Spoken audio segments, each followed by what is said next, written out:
Hey, it's Miranda Bevan. Finally doing chapter 3. I've been really busy the last few days. We've been decluttering and I moved my computer upstairs, as you can see. It's just too cold in the basement for me, and I can get a lot more work done when the computer is upstairs. So, build confidence and destroy fear. This is number 3. I'm just going to read the first page because it's really good. And then there's a couple pinpoints, the fear and the action you can do to help it. And then there's one more page. And then I'll be done. Okay? Friends mean well when they say it's only in your imagination. Don't worry, there's nothing to be afraid of. But you and I know this kind of fear medicine never really works. Such as soothing remarks may give us fear relief for a few minutes, maybe a few hours, but the it's only in your imagination treatment doesn't really build confidence and cure fear. Yes, fear is real and we must recognize it exists before we can conquer it. Just like what Dr. Phil says, you can't change what you don't acknowledge. Most fear today is psychological. Worry, tension, embarrassment, panic all stem from mismanaged negative imagination. But simply knowing the breeding ground of fear doesn't cure fear. If a physician discovers you have an infection in some part of your body, he doesn't stop there.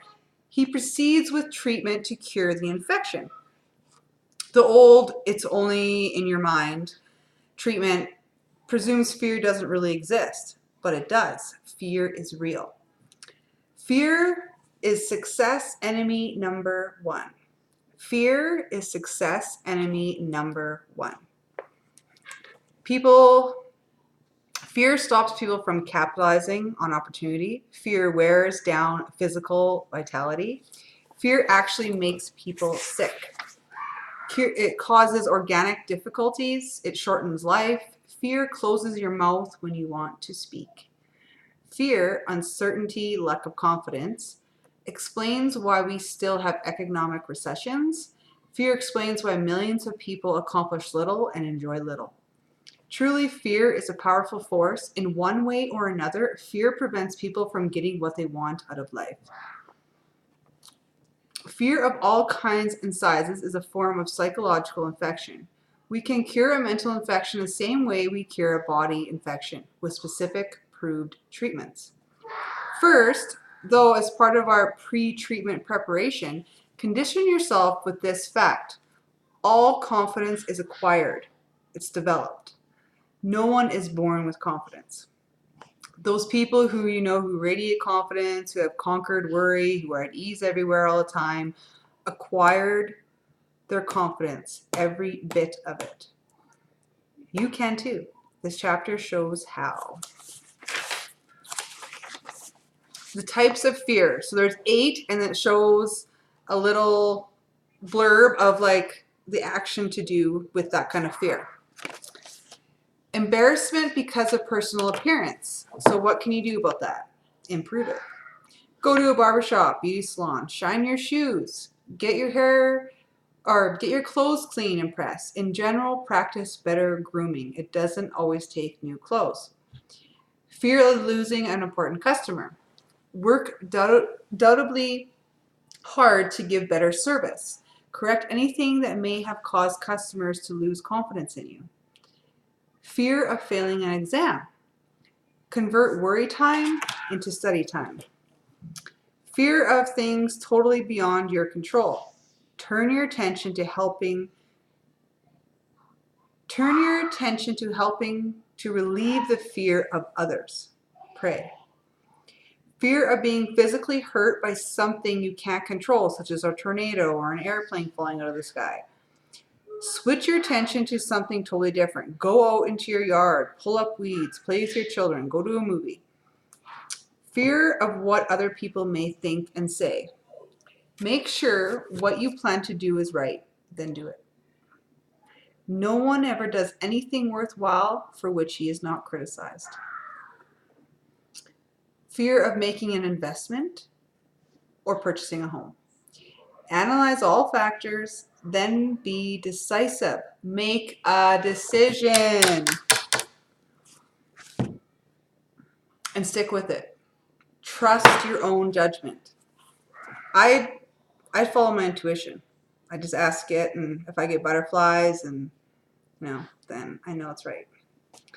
8, fear of people. Put them in proper perspective. Remember, the other person is just another human being, pretty much like yourself. Use this 2-step procedure to cure fear and win confidence. Number 1, isolate your fear. Pin it down. Determine exactly what you are afraid of. 2, take action. There is some kind of action for every kind of fear.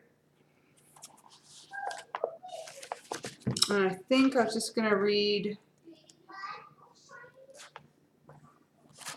I'll just read these last 2 little pages and then I'll be done. Much lack of self-confidence can be traced directly to mismanaged memory. Your brain is much like a bank. Every day you make thought deposits into your mind bank. These thought deposits grow and become your memory. When you settle down to think of, or when you face a problem, in effect, you say to your memory bank, what do I already know about this? Your memory bank automatically answers and supplies you with bits of information related to the situation that you deposited on previous occasions. Your memory then is a basic supplier of raw material for your new thought. The teller in your memory bank is tremendously reliable.